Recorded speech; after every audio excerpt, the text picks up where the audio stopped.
Good afternoon, participants, to this series of lectures. Today is the penultimate talk on the basics of neutron scattering. So, in the last lecture, I started with the description of inelastic neutron scattering. Inelastic neutron scattering means where you measure not just the intensity of neutrons at an angle, but their energies also. And I had described to you several inelastic techniques. One, neutron triple axis spectrometer, using which you can measure phonons in solids. I also described to you quasi-elastic neutron scattering for slow dynamics involving very small energy transfers. That's why we call it quasi-elastic. That means nearly elastic. It's basically broadening of the zero energy transfer elastic line, and using that how we can find out the diffusion constant in various medium. We used the Fickian diffusion law, and I showed you that if you use Fickian diffusion law in real space and time, then you get a Lorentzian in q omega space, and measurement of that Lorentzian gives you information about the diffusion constant in the medium. Next, I switch to time of flight techniques. Since we are learning about neutron scattering, at the moment in the world, there are two types of neutron sources. One, which are the most prevalent ones, are the nuclear reactors.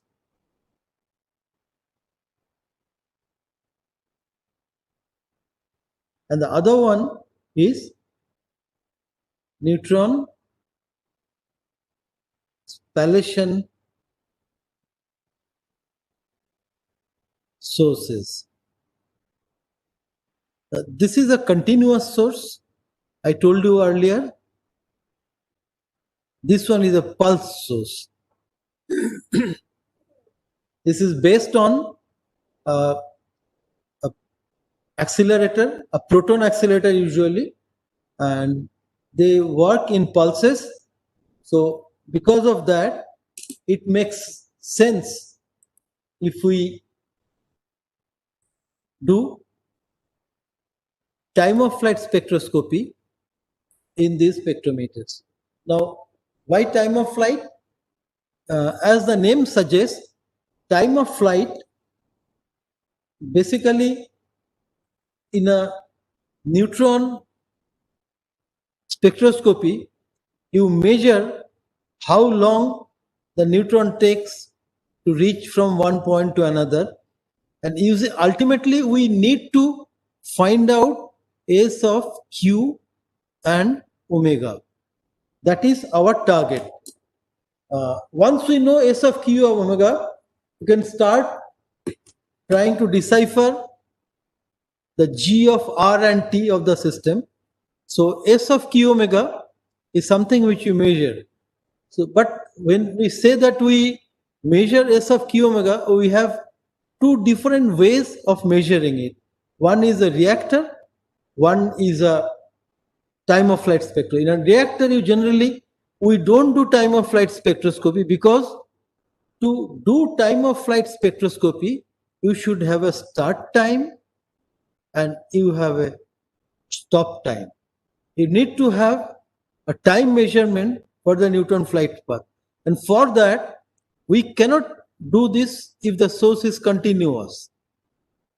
This is common sense. If we want to do time of flight measurement, then even if it is a continuous source, then I have to make it pulse. It was done initially in that manner. How can I make it pulsed? So I can chop the neutron beam. That means I can make the neutron beam, which is coming continuously from a reactor, a pulse beam, and then I can do time of flight spectroscopy or time of flight scattering. Problem is that when you do that, then in a reactor, you are throwing away lots of neutrons. Because neutrons are coming continuously and you are throwing away a part of them, so you are losing neutrons.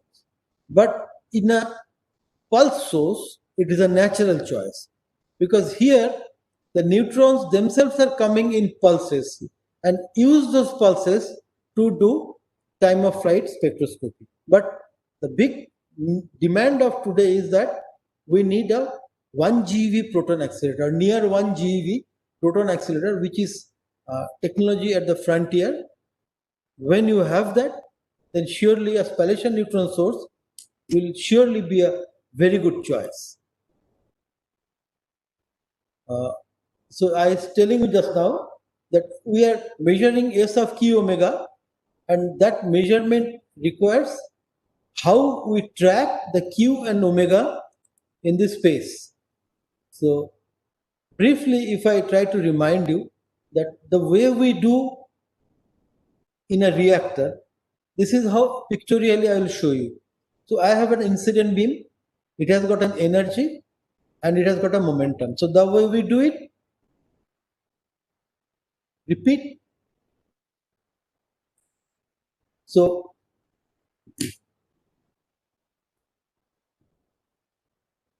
polychromatic beam coming from a reactor is made monochromatic by a monochromator by Bragg diffraction, and this beam is also further collimated.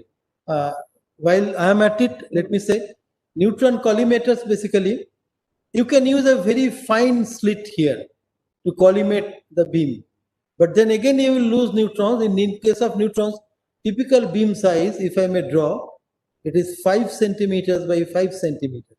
But you can't have 5 centimeters by 5 centimeters beam open, then the collimation will be very poor.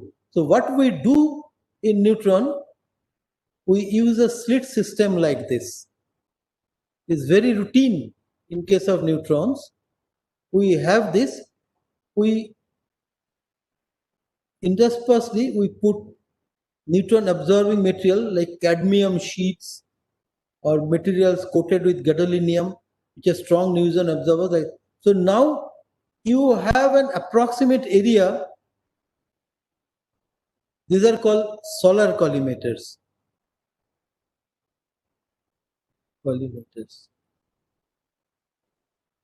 So basically your beam divergence is dictated by distance between these absorbers and the length of the collimator.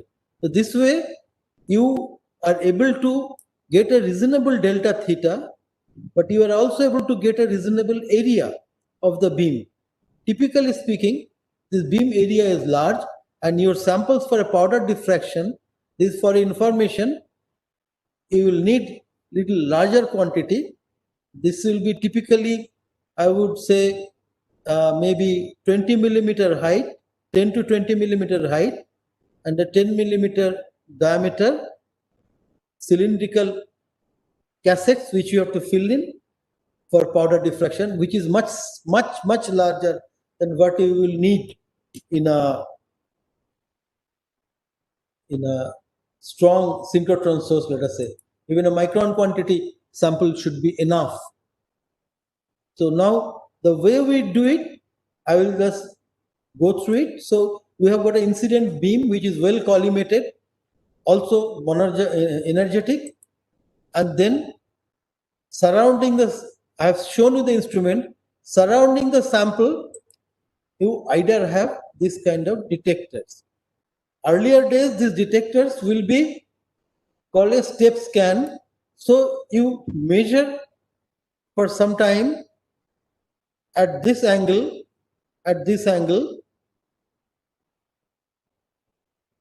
then after some time you move it, you measure at this angle, and you do it angle by angle. When you do it angle by angle, it takes time, it takes long time.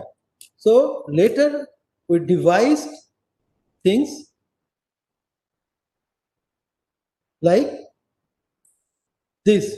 These are position sensitive detectors. You'll have shown instruments which use this position sensitive detectors. Now you see all these detectors can be replaced by one position sensitive detector which will cover an angular range,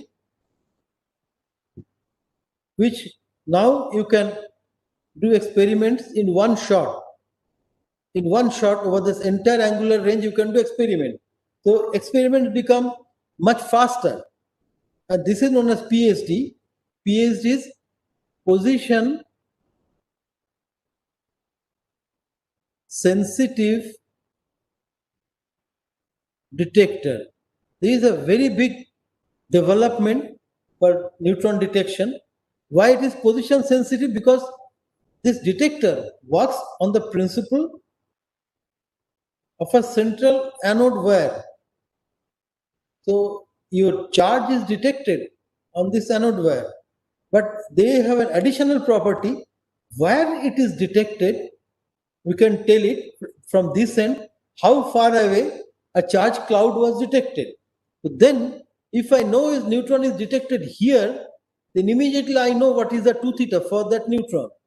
If I know a neutron is detected here in this PSD, from the distance, I can immediately get what is the 2 theta prime, this one. So position sensitive detector gives me intensity as well as the angular information in one shot, and that's why I can do the experiment much faster using position sensitive detector. This is in a reactor. But now if I go ahead and talk to you about pulse sources, then this spectroscopy or this way of collecting data changes. So I just first, before I talk about the spectroscopy, how does a pulse source look schematically? This, of course, this I have taken from Rutherford Appleton Laboratory, but this is the general scheme all in all spallation neutron sources. The spallation neutron source starts with a small linear accelerator, which accelerates the proton to 70 mega electron volts in this case. Then there is a large ring at Rutherford Appleton Laboratory, which gives you 800 mega electron volt, almost 1 GeV proton beam. And then from here, the proton beam goes and falls on the target here. So what do you mean by the target? Target can be uranium, can be tantalum, some high Z. This is not a reactor. Since this is not a reactor, it is not necessary that you have a fissile material. The reaction is also, as I told you, reaction is spallation. That means boiling of nucleus under the impact of a very high energy proton. Why you need such a high energy proton beam? The reason is that because first it has to be a charged particle, because you need to accelerate it. You cannot accelerate a neutral particle. Second, since it's a charged particle, it cannot penetrate the proton, cannot penetrate the nucleus of the target, because nucleus is also positively charged. So it has to literally gate crash to the nucleus. You need very high energy. Once it gate crashes or crashes into the nucleus, then it boils off the nucleus, and every spallation gives you nearly 30 neutrons. Very high yield. If you compare it, 2.5 neutrons per fission. This is the average number you have in a reactor. Here it is 30 neutrons. So you get large number of neutrons, and these neutrons come out of the target. And then what these lines show indicate, actually, you have all these beam lines. I'll show you in a moment how they look like. All these beam lines which are fed by this target. How big is the target? The target is typically maybe 50 centimeter by 50 centimeter by 10 centimeters, or typically it's like one of those large packets you receive from Amazon. Typically, if that size, so it's small. A small target in which such a huge energy proton beam is impinging and generating these neutrons, which are going to the target. Now the thing is that these neutrons, they are also very highly energetic neutrons. Most importantly, if you go to such spallation neutron sources, you will find that in the forward direction, you have a huge amount of shielding. This is steel. This is steel in Rutherford Appleton Laboratory. Reason being, because the proton beam comes and impinges on the target, if you consider target nucleus, some neutrons just because at such high energy of proton beam, the nucleus is no more a point particle which we assume for thermal neutrons. Now, it doesn't look at the structure of the neutron, it simply looks it as a combination of nucleons, and nucleons can be simply knocked off. So proton and neutron are of similar energy, so you can have neutron beams of 100 mega electron volts. This is a very, very high energy, and to stop this neutron beam going in the forward direction, you do need very large shielding. This is one thing. Another part is that since this neutron beam is coming at such a high energy, but we need thermal neutrons. After all, this course is about scattering of thermal neutrons. So, if I may show schematically,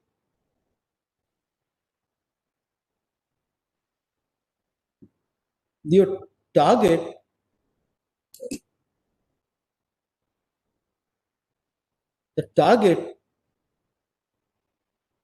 if I say this is my target in which the proton beam is impinging, it will have moderators above, maybe sides, and below it. The neutrons go in all possible directions. They enter these moderators and get thermalized, again go in all possible directions. So there are losses. And then they go to all those instruments that I showed. So these moderators are actually the sources of thermal neutrons after they take up neutron from this spallation source. And these moderators can be room temperature H2O to get the spectrum that we used in thermal neutrons. This can be cold neutron sources. So this can be, say, methane at around 110 Kelvin, or it can be hydrogen at 20 Kelvin. These are for cold neutrons, these are for room temperature neutrons. So the Maxwellian distribution will be different accordingly. And these neutrons are used for time of flight spectroscopy. Now, so this is the schematic of ICE's spallation neutron source, but it is similar at the spallation neutron source at SNS, at Oak Ridge, synchrotron neutron source, or Spring in Japan. So now I'll give you some numbers.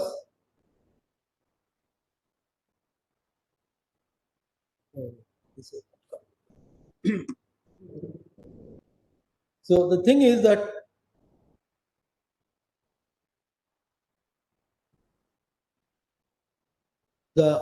let me write it down for you.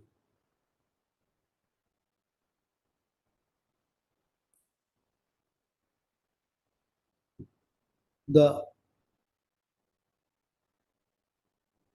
wavelength of a neutron, we know this is non-relativistic, is h by m into v, velocity of a neutron.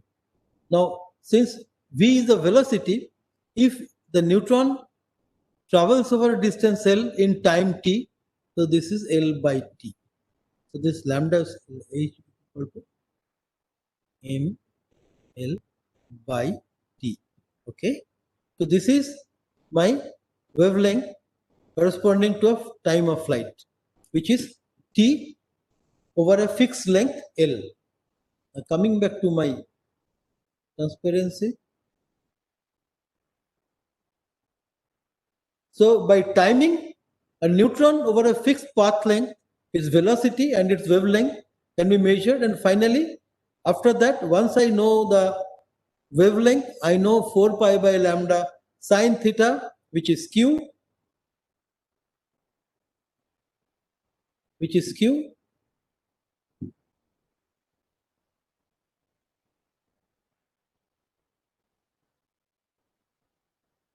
is half the scattering angle, sine theta, half the scattering angle, we can know. So this is the principle behind the time of flight method. And this is now another schematic where it little more detail is shown. I would like to point out to you that there are various instruments.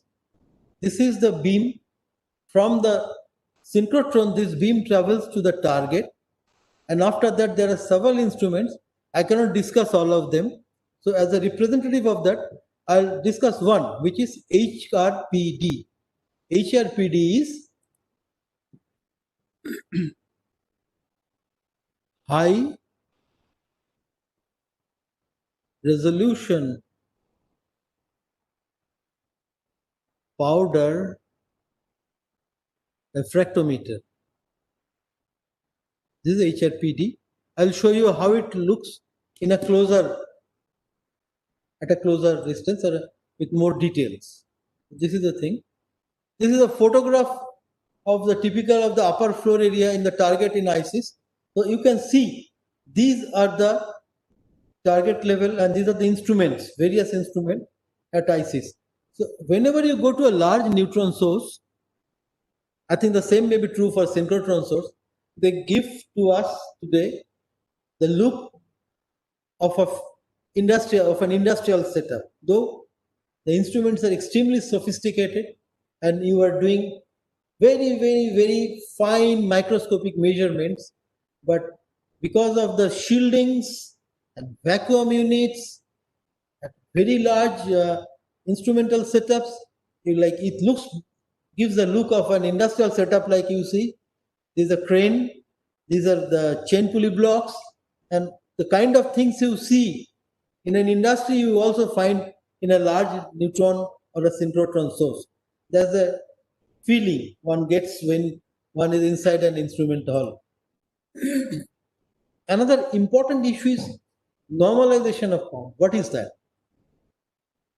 First, let me talk with respect to reactor. In case of reactor, I have monochromatized the beam.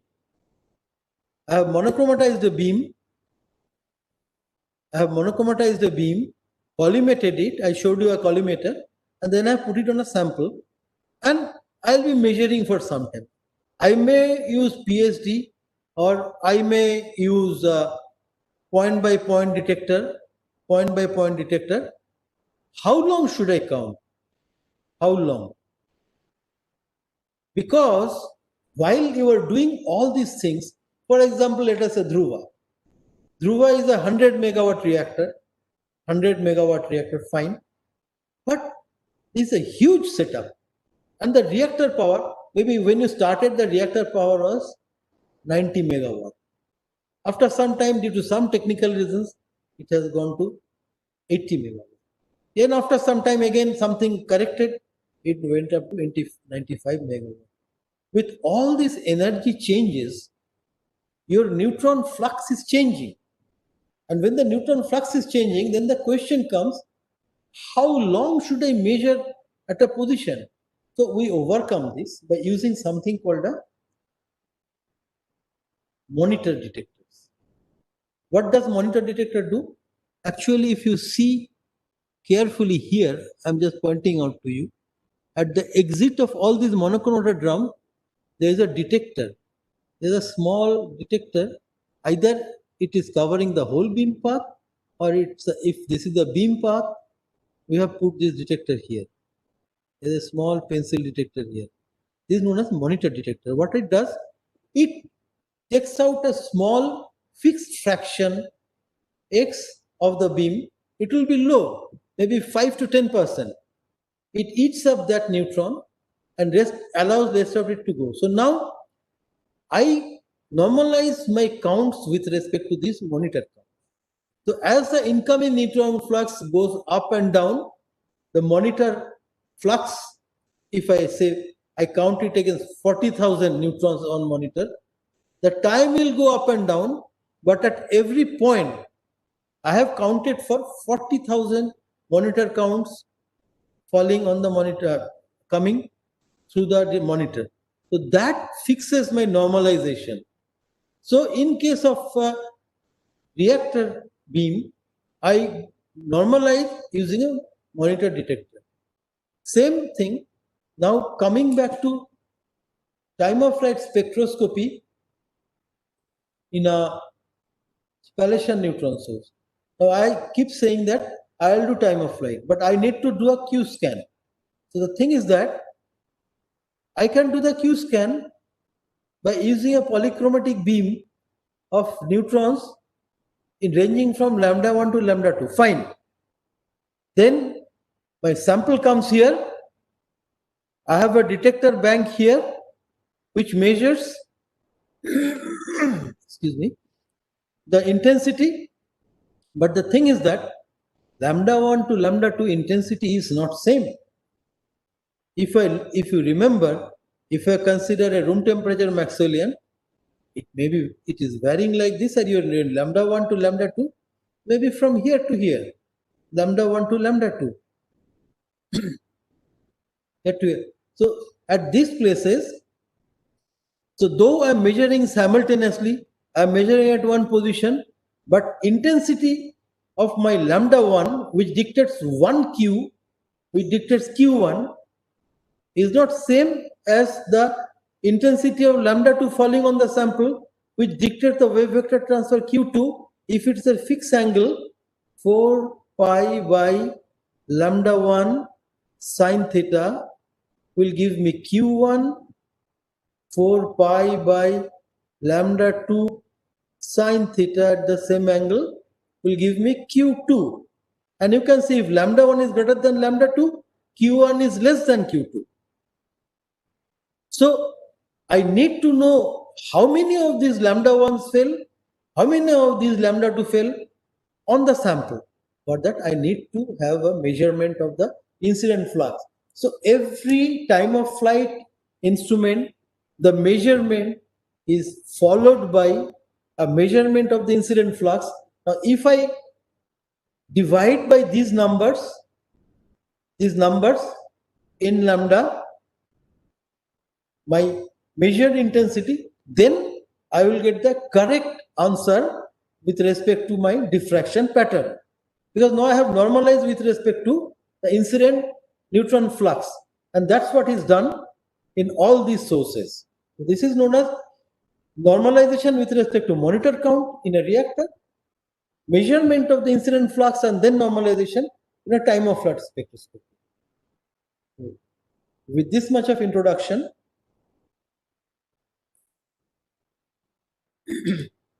so now the time of flight spectroscopy. So I need a neutron speedometer to do this time of flight, and or I need a stopwatch, and that is not too difficult. Actually, I will mention to you 1 angstrom neutron. I'll do it on the palette. That's easier for you.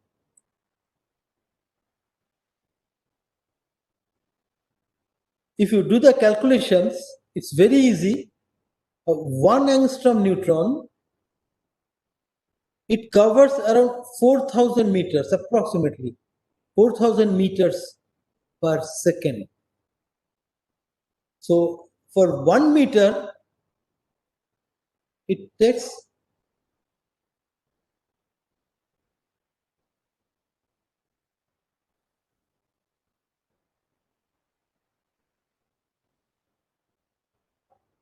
second.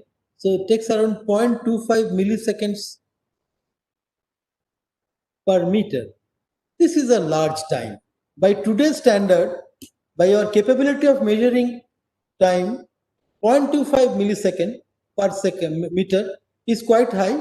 If I consider 20 meters, It'll take, you can see, it'll take 2.5 milliseconds. No, sorry, 0.25.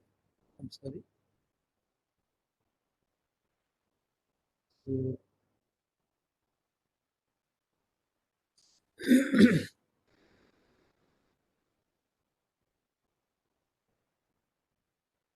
be 2.5 into 2. It will take 5 milliseconds, which is a very reasonable time that we can measure using a stopwatch. So what is done? The way it is done is this. So when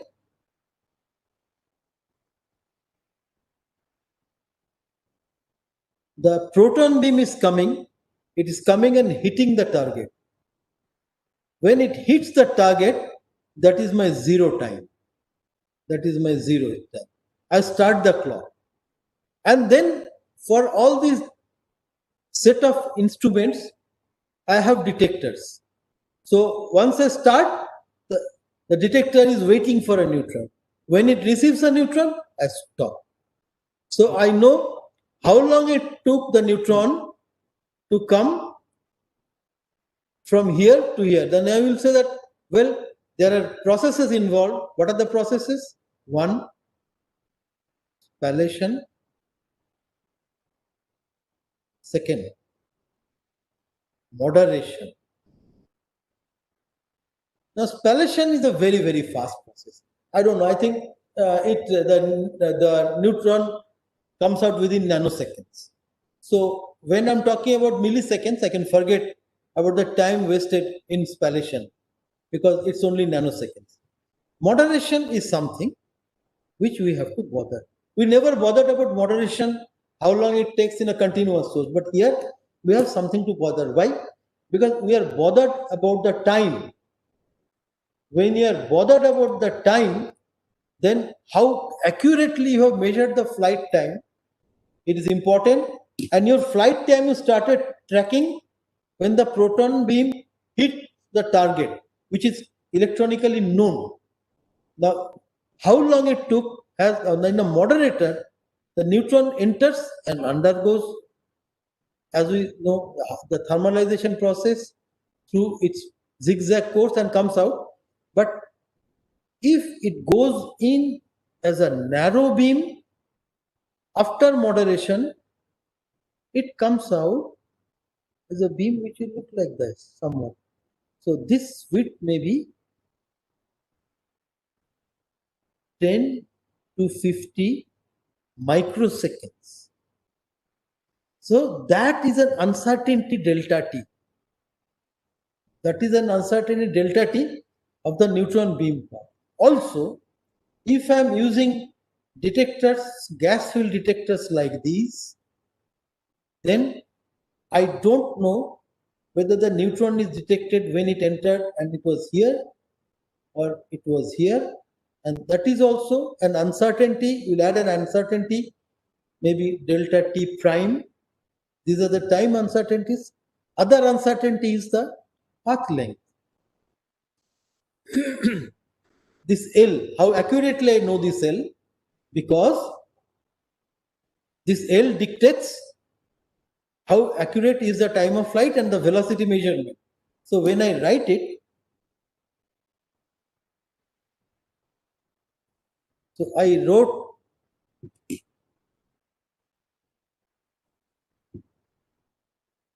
lambda equal to h t by ml, and this is what is 2d sine theta for me.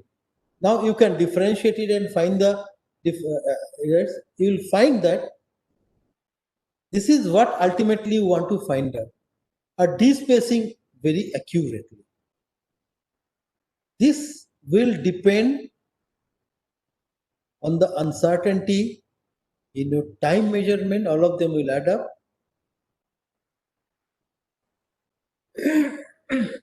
Sorry.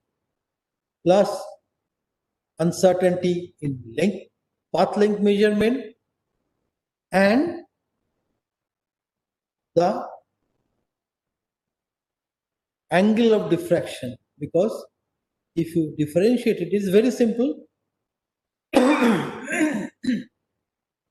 I can show this by differentiating this equation with respect to, it will be H delta T by ML plus H delta L by ML square minus equal to 2 delta D sine theta plus 2D cos theta delta theta, and you just divide term by term one with another, and you will get this expression. So it depends on uncertainty in time, uncertainty in path length, and angle. This is well known even in X-ray diffraction, that when you want to resolve the peaks very well, you go to large theta, that is reflected in cot theta, and of course the uncertain angle measurement delta theta adds up. With this much,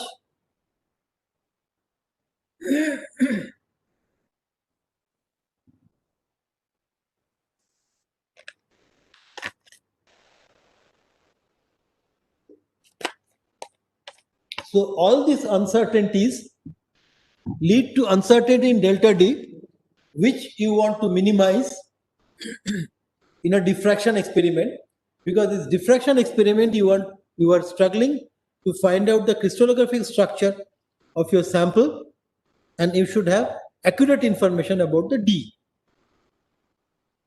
So as I told you, the uncertainty also comes due to moderation.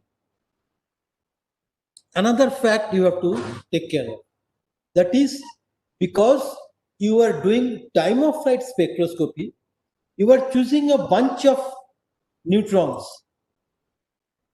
You are choosing a bunch of neutrons for use in your experiment between two wavelength ranges, maybe lambda 1 to lambda 2. Now, there is a difference in velocity in this bunch. And since my neutrons are coming in bunches from the pulse source, I have to bother about something called a frame overlap. So, what is a frame overlap? I have got 50 pulses of neutrons in Rutherford Appleton laboratory, because the source works with 50 hertz frequency. So 50 times the neutrons are coming, so I've got 50 pulses. So each instrument, depending on its need, chooses some wavelength range.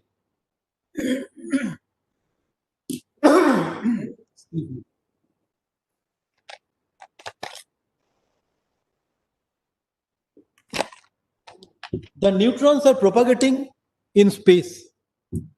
I have shown you this diagram to highlight this point.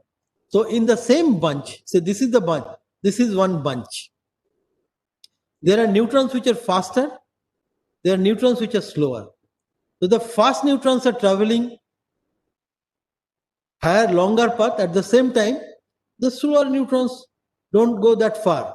So they start bunching out. So this continues. As you go farther and farther, they start going farther and farther in time. Now the next pulse comes and within 20 milli, 50 hertz per second. So you have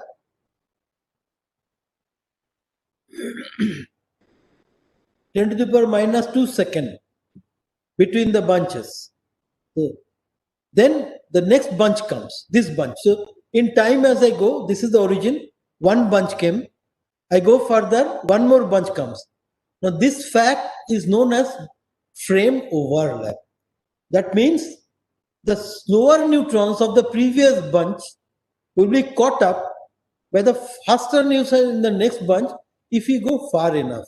This phenomena is very common. You have seen in various competitions. If you see a long distance running, you will find in a 10,000 meter race, maybe after 5 lapses, a competitor has fallen so far behind that the best runner in the world who is leading the bunch has overtaken him by 1 lap. Now, there are people to take care of that 1 lap gap. Otherwise, at some point, it will seem that the both of them are running together, because this whole experiment I'm doing, and there also, it's about how long it took the neutron to reach the detector. If I don't take care of the frame overlap, then I will not know the correct velocity of the neutron that has reached the detector because of frame overlap. So there are choppers. These choppers basically chop off in time the neutron beam so that we can throw away some neutrons from this bunch so that the slower ones go away, and I am not having the problem of frame overlap. After doing this, now I'm in a position to describe you how the experiment is done. So this actually I wrote it to you sometimes back. This has not come up rightly. It is basically the expression that I tried to show you. What I mean is I said delta D by D into delta L by L, delta T by T, and cos theta, delta theta square. This is the expression. So now let me describe you one diffractometer. You see, this is called HRPD, which I showed you sometimes back. So here you have a sample here, then you have detector bank at low angle, 28 to 32 degrees is covered, and lambda is known, lambda range is known. Then you have detector at 90 degree, and then this angle is basically to keep the solid angle same, and then you have the backscattering detectors at 160 degree. So range of D spacing measured at 160 degree is for the short angle, short D spacings, because you can see if I use the simple Bragg law lambda, you can see if you go to very large angle, sin theta goes up, then you measure the short wavelength for the same lambda.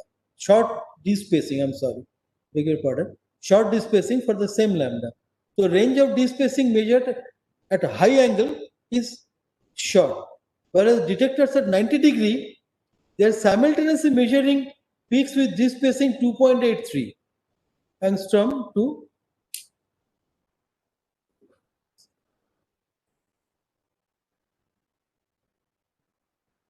and the detector bank at 30 degree, it can measure D spacing up to 7.7 angstrom.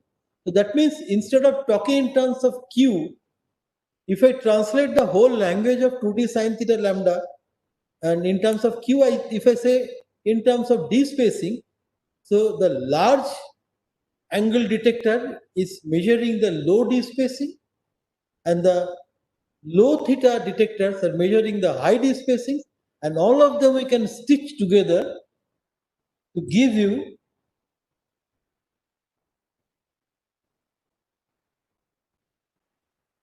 a diffraction pattern which looks like this. Again, this is something which you need to digest, that D spacing is proportional to time, because time means longer the time, longer is the lambda,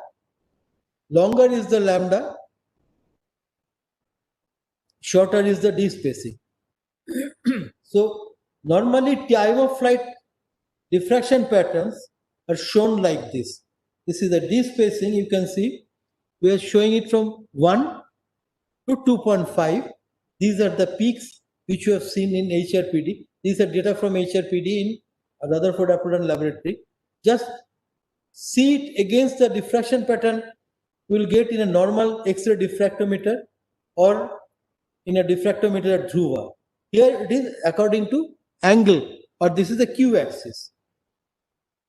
To say in brief, in a very easy language, is that If you take this pattern, if you have it on a piece of paper and look at it from the other side, the pattern will look somewhat like this. Or if you take this pattern and look at it from the other side of the paper, it's a mirror image of this one, this pattern. So it's a mirror image of itself.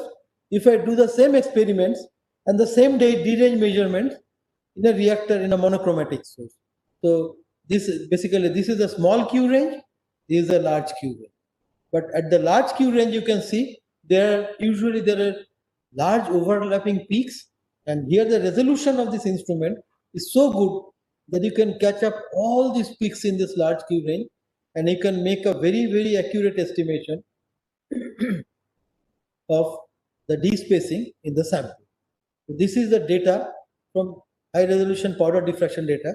This is how typically a diffraction experiment looks like in a pulse neutron source. I don't have much time to discuss with you the inelastic scattering, but you see in inelastic scattering, just measuring the angle is not enough, because you also need to know the energy of the outgoing neutron. And once the neutron energy has changed inside the sample, not a monochromator, inside the sample, then its flight path will also change. So unless I know something about the flight path of the outgoing beam, I will not know what is the energy and what is the Q spacing. So there are two ways it can be done in a time of flight. You have a pulse source, you have a wide beam, but then you monochromatize it. Monochromatize it means within a certain band you monochromatize so that you know the incident energy. Then the sample is there. You put detectors at all possible angles. Actually, if you go to a pulse source, you will find that there are a huge number of detectors to save your time. You put detectors at, so now you measure time of flight. But you know this distance is known, this energy is known, so I can estimate this flight path. This energy is not known, but angle is known, flight time is known. So I can find out the energy of this neutron which is hitting here. And once I know the lambda, I can find out the wave vector. So this is true for all these angles. So I can find out all the wave vector transfers and energy transfers from a geometrical arrangement like this. This is one possibility. Other possibility is something which I showed you last day before yesterday, that you put an analyzer in the diffracted beam. So here you have a wide beam, polychromatic beam. So I don't know what is the timing, but I know the time coming from here to here. Let me emphasize this thing. If I know the time coming from here to here, it's a wide beam. So this part has an analyzer, so I know which energy is going out. So I'm receiving all possible energies in the incoming beam, but in the outgoing beam, I'm receiving only one energy corresponding to the setting of this analyzer. So that means from here to here, I know which neutron I am choosing. I'm throwing out others, choosing this one. So I know the incoming energy, which is polychromatic. I know the outgoing energy, which is monochromatic, just reverse of this one. Here also, knowing these two, it's non-relativistic calculation. I can find out what is the K1 and lambda 1 is known. So I can find out the momentum transfer. I know the wave vector transfer as well as the energy transfer. I can do inelastic scattering, and I need to stop here. I cannot go any far on this.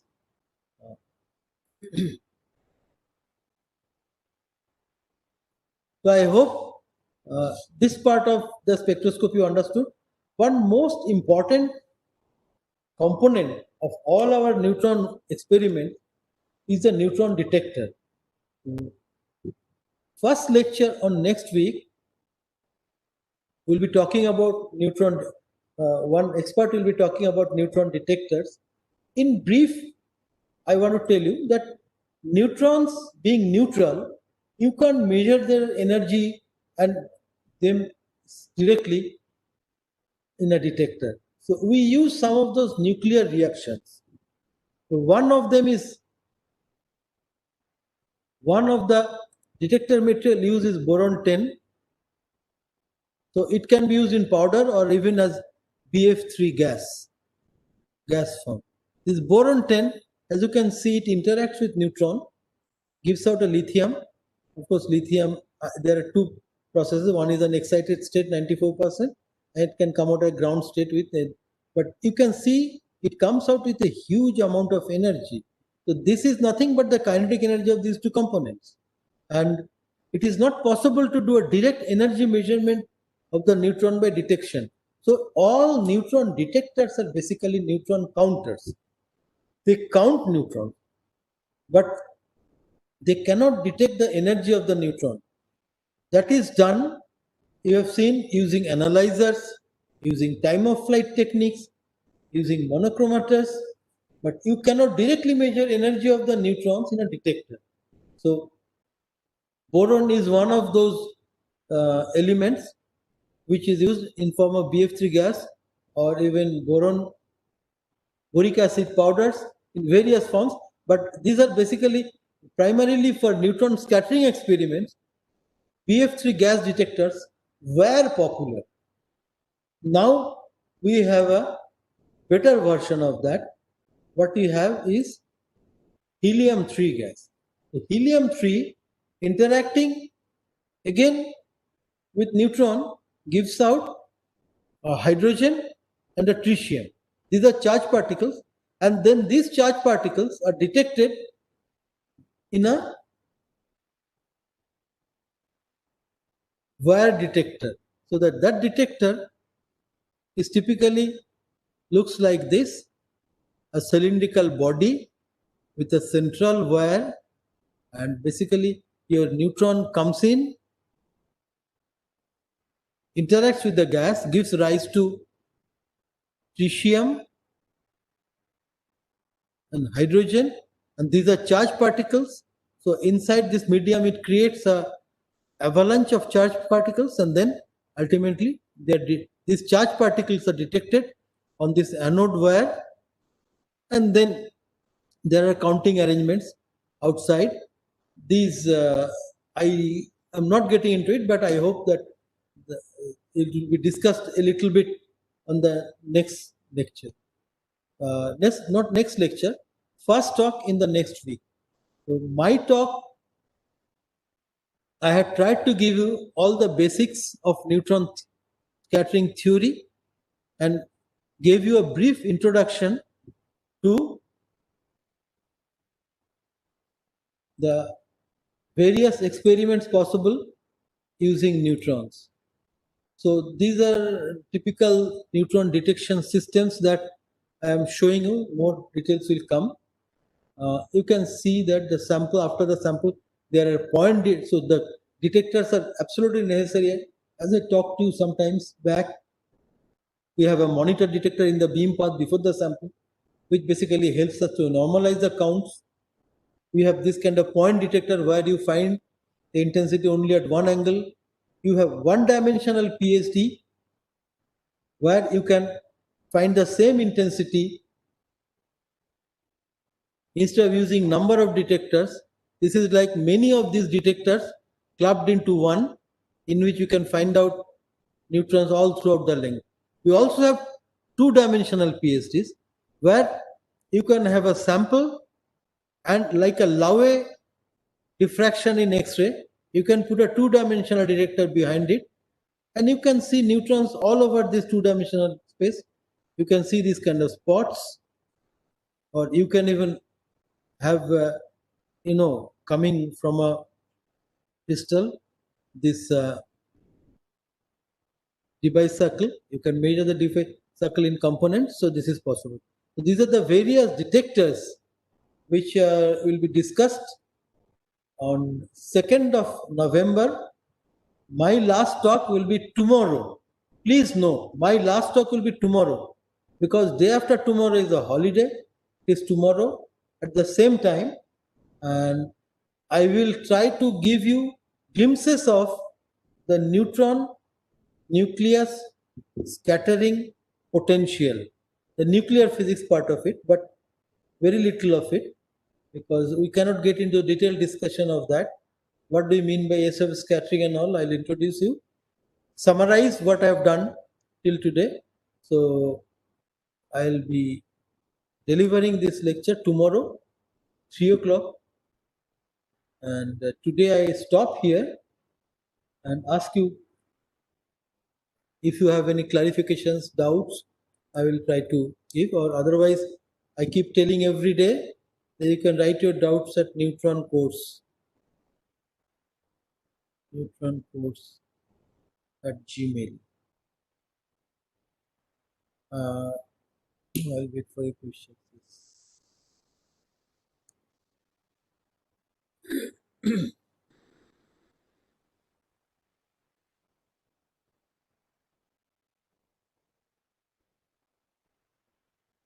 I hope that this has not been a too heavy a dose of time of flight, but you are free to ask any questions. Time of flight is basically a simple technique to understand and to go by.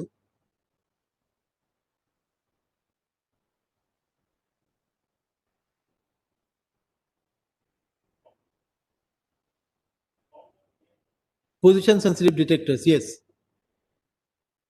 See, position sensitive detector, okay, since somebody has asked the question, let me go over it once again. The beauty of the PSD is because it not only detects the neutron, if I have a sample here, if I have a PSD here, I'm sorry that my straight lines are not that straight. If I have a PSD here at a fixed distance from the sample, then you see, if I know the position on the where the neutron on the central anode where the neutron is detected, immediately I know the angle theta. So in one shot, this one PSD this is typically 1 meter length what we have here. This is 1 meter length. Now this angle will be dictated by the distance, the PSD, typically around maybe 1.5 to 2 meters from the sample. So this angular range is covered by a single PSD, and it can collect the intensity simultaneously. If I had point detectors, I have to measure here, here, here, moving in an arc. That's what we were doing till 80s. Moving in an arc, and all the previous neutron scattering places, they were using end-on detectors. End-on detectors mean the detector looks at it, point detector looks like this, and we are measuring the intensity. Here you can, because knowing the position, you can find out the not only intensity, but the position tells me the angle. So I can immediately find out the Q of intensity, intensity as a function of Q. That is what is of interest for me. Because if you see a diffraction pattern is nothing but intensity as a function of Q.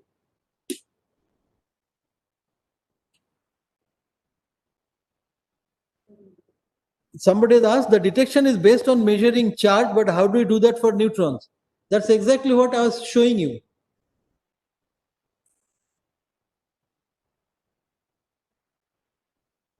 That's exactly what I was showing you. See, here, neutron interacts with boron in a gas. Once it interacts with boron, it gives me lithium and alpha particles. These come out not as an atom, but as a charged ion. This is the charged particle which I am detecting. So lithium gives me alpha, boron and neutron gives me lithium and alpha. I can detect them. They are charged. So ultimately, I convert the neutral neutron through a nuclear interaction to a charged particle. Like here, two charged particles. Similarly, helium. Helium-3 interacts with neutron, gives me two ions. One is a hydrogen, other one is a tritium. Now, these are having large kinetic energy. It can create an avalanche. I can detect them. So we convert neutron into a charged particle, then detect.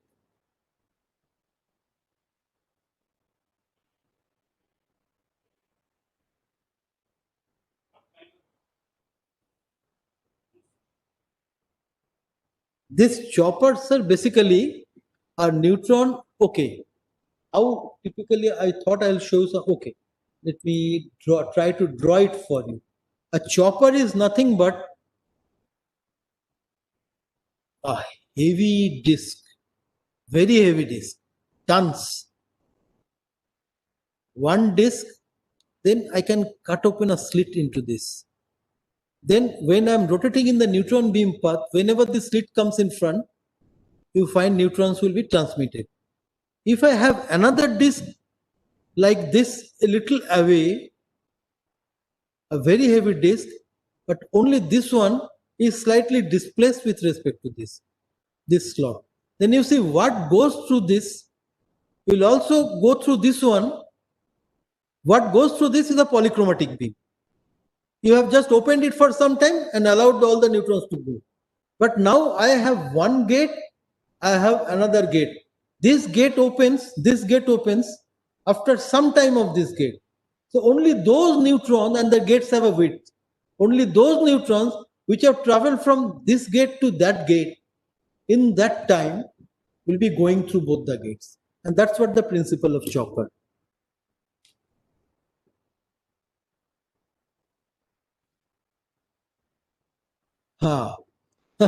You see, detection is distractive. Yes, every time a neutron is detected, one boron atom is gone.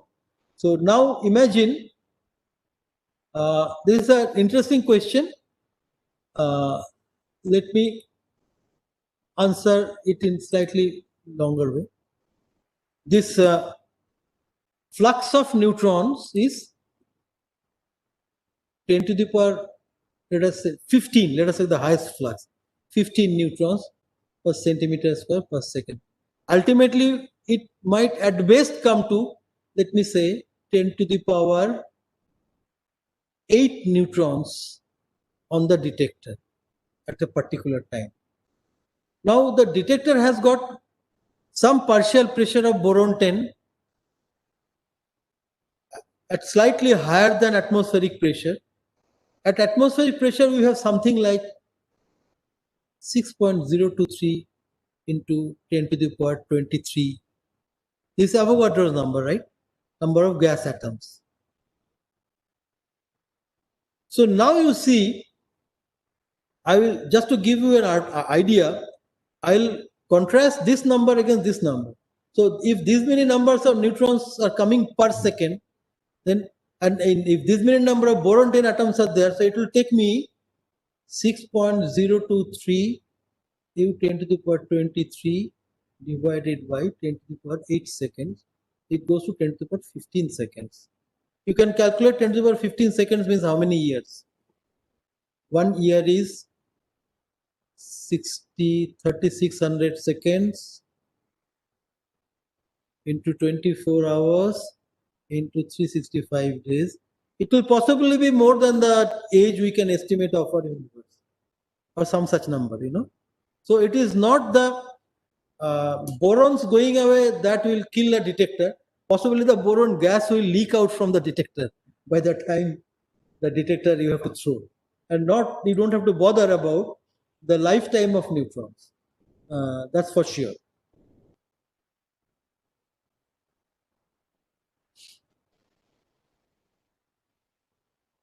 Done? Okay. Then we'll meet again tomorrow, and bye for today.